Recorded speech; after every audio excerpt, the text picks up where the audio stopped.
I don't even know where he's sitting at. Like.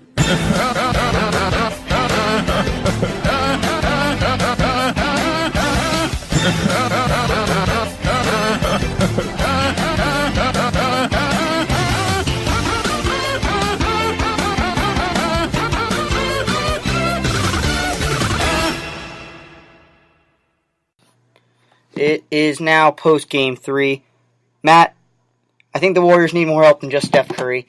Steph Curry went absolutely nuts. It wasn't enough. Matt, you're ready to break it down. Let's break it down. Oh, I'm ready to break it down completely. A couple things I wanted to note. One, we talked about this. I felt like this was a must-win game for the Raptors, and they did win because the Warriors would just have Steph Curry. Look, the Warriors are just going to get better. They're just going to get healthier. They're just going to get stronger. They're just going to get better. They're not getting more. This is the worst game, or at least the most talent-deficient game they will play this finals. So this playoffs, probably this dynasty, this might be the most talent-deficient game they'll play. So this was a much-needed win for the Raptors. I thought, though, the Warriors, looking at it, I thought they had a real chance. I kind of got away from them late, but Draymond Green and Andre Iguodala both went 2 for 6 for 3. Look, those guys aren't 3-point shooters. I think Draymond Green was 0 for 4 in the first half. Iggy was 2 for 5 in the first half, and I believe he was 4 for 7 from the field in the first half. So clearly, he was doing well when he wasn't taking that 3-point shot. And same with Draymond. They were scoring when they weren't taking that 3-point shot. And I thought, if it's, I can't have 12 3-pointers taken between Draymond and Iggy. This was a game where they were going to have to lock down defensively and get to the basket. And for parts of the game, they locked down defensively. Parts of the game they didn't got to the basket. They didn't do the whole game. Yeah. The Warriors needed a lot more help than those 4 3-pointers that you mentioned. They needed a lot more. Boogie he didn't do much. Terrible. He was awful. Yeah. I mean, Serge Ibaka, and I think I mentioned this earlier. I said, I don't know how Serge Ibaka is going to be played because he's not quick enough, and everything. And he's really, it's really helped him out that they have to have either DeMarcus Cousins or Bogut really on the floor at all times. So that way Serge can patrol the paint, and DeMarcus Cousins isn't doing enough. DeMarcus is a little bit stronger than him, and he can kind of power him down, but it's not nearly enough. Serge Ibaka is out there feasting right now, and he had 6 blocks. He was incredible. 2 of them should have been goaltends, but Serge Ibaka was incredible today, and I think that is because DeMarcus Cousins can't make it a minus to have Serge Ibaka out there. Do you think, I guess Fred VanVleet had a decent game. He had the lower back injury. They were looking at it a little bit. He's been playing with it the whole series. He played all right. He did what he had to do. But are you I felt like he had a much better game than the stats. He had 3 steals. A couple of them were from Steph. He was the only one that was bothering him. If you noticed, Steph shot, when VanVleet was on him, Steph's shots were going up short. Yeah, we've said this in the past. Fred VanVleet is the guy you need on Steph. He's your best defender. He's your best option on Steph. But what I was going to get at was he didn't really necessarily have the most offensive production. He went 50% from 3, which is fine, which is absolutely, that's great. But these are the nights. Danny Green, he was like 5 for 6 from 3 at one point. He was on fire. He was the reason for that late 6 for 8 for 3 at one point. It was the late third quarter, early fourth quarter, and that run they had. I think that which kind of sealed the deal for it. But what I'm getting into is you got guys like Marc Gasol had another good game. Kyle Lowry had a lot of points. Did we waste one of those guys when we need them later? And can they produce later when you're really going to need them, when Clay gets healthy and when KD returns, if he ever does return?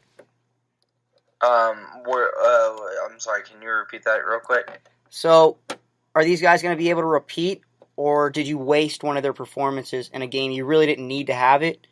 That's kind of what I'm getting at. Well, I think it's one of those things where it's like, this can only help. It can only make you confident.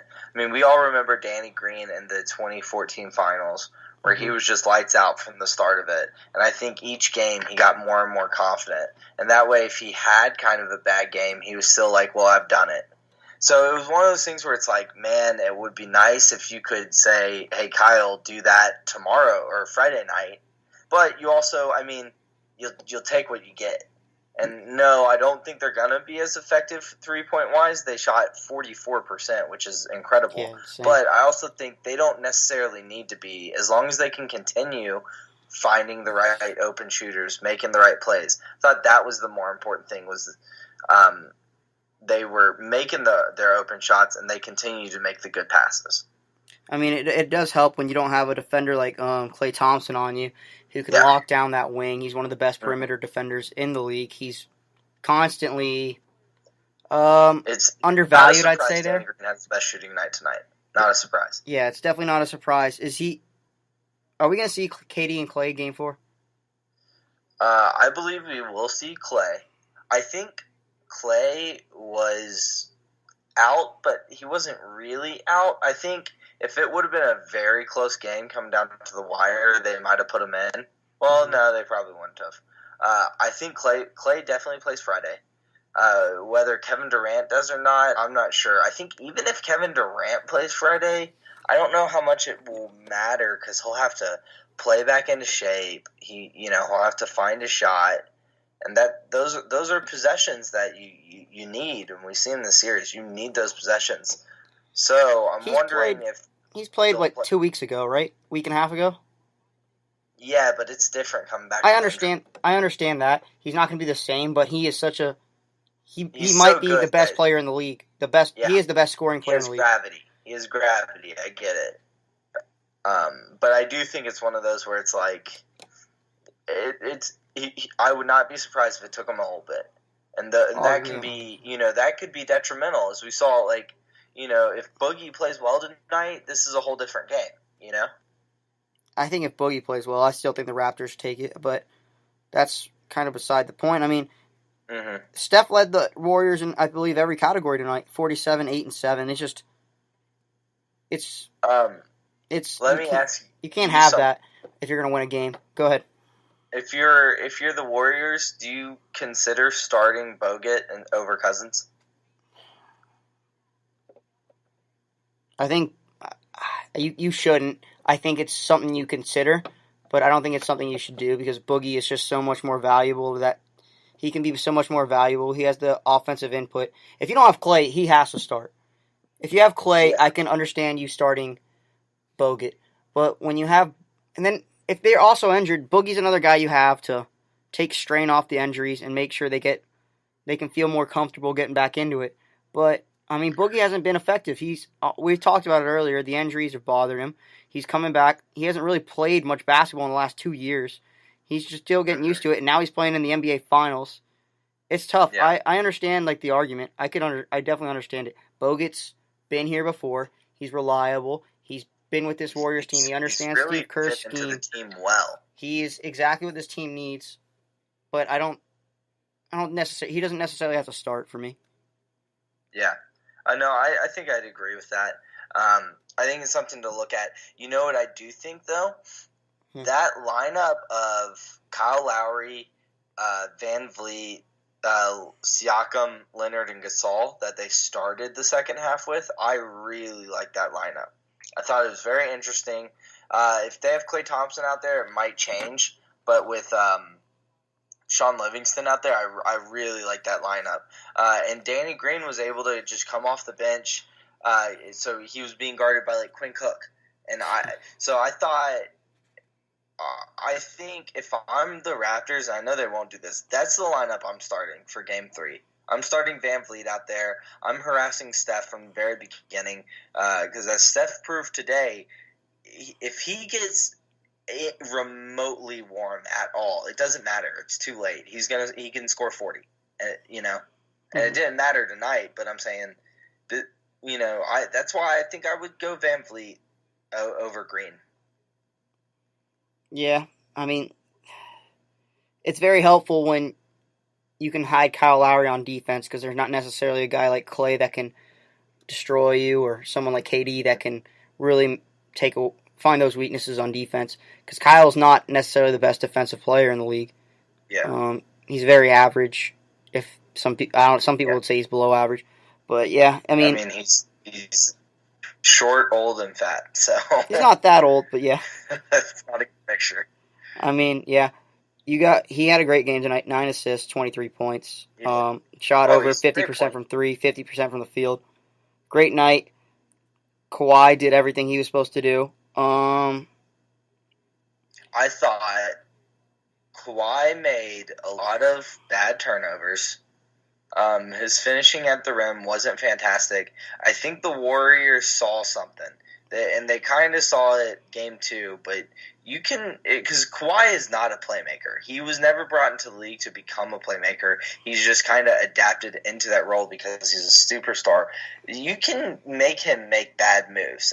He had a couple really bad turnovers tonight where it's just like, you got to see the floor. You got to see the floor. Just get it out. Get it back to Marc Gasol or something. Like those are your safety valves. Know where you can pass if you get in trouble. He had a couple turnovers. And I think Draymond, to the end of the second half and to the end of the fourth quarter, or to the end of the second quarter and to the end of the fourth quarter, kind of realized you can trap him a little bit once he gets to the paint. Mm-hmm. Do you have anything more to add to Game 3, or should we just start talking kind of more about Game 4 in the future of this series? Not really. I mean, Steph Curry was a great performance. Draymond Green at the end of that, at the end of the second half was great. I do want to talk about, before we move on to looking at the future of the series, did you watch the pregame show? No, I did not. Did you see Paul Pierce? That he pooped his pants? Yeah, he admitted to it. I did hear about that. It is official. Paul Pierce pooped his pants. Was that 2011? Was that why he got wheelchaired off? Is that what the thing was? Yeah, that was the wheelchair off. Oh my god! Why would you ever say that? He just ruined the wheelchair game. The wheelchair game was. I think he made the wheelchair game better. No, because people were like, "Oh, this injury." He takes away from like the mystique of it. Fantastic. The mystique of it. To me, it's better. Paul Pierce, he's already been in the news like recently about how he's such a great player and how he deserves all these credit. That just takes away. That takes it all away. He pooped his pants. Do you know how much that's got to be in your head? And he came back and he was great. Here's what I think just happened. Okay. This has been weighing on his conscience for a while. It's been messing with him. You see all the predictions he's gotten wrong. He predicted the Bucks to get to the finals. He predicted, he said the Trailblazers have the series. All these different things. I think it's because he knew. He pooped his pants and he hadn't admitted to it. Now, he admits to it. He says the Raptors are going to win. The Raptors win. I think Paul Pierce has finally lifted the curse, and he will now predict everything correctly for the rest of time. Well, I disagree with that. But I will say that I wanted to talk about another. I guess it was early in the day. Kawhi was getting interviewed, and they were talking about Clay, and then Kawhi said, "I think if you can run, then you need to be playing in the finals." And maybe I don't think that's a jab at him at Clay or KD. I think that's more of just his personal belief, and I really do believe that Kawhi would. Well, Kawhi did sit out with the San Antonio Spurs, but this is the finals. This is different. Well, was Kawhi just have your engineer replace your parts, oil you up, and then you get out there? I don't understand. If you can run, they can definitely fix you. That's like a minor setback. That's a minor setback in the thing. I think that is 100% as much of a shot against someone that we're going to get from a Kawhi. I don't know, could Clay run? I mean, really? I have no idea. That's what I'm saying. I don't think Clay really could. He definitely messed his hamstring up. I think he's going to be real hobbled by it. And you know what? Especially for those shooters, especially like Clay, who's so robotic in his shot, and it's like, it's like a machine every single time. Everything's the same. Everything's the same. Everything's the same. That hamstring can really mess you up and throw off your shot a lot.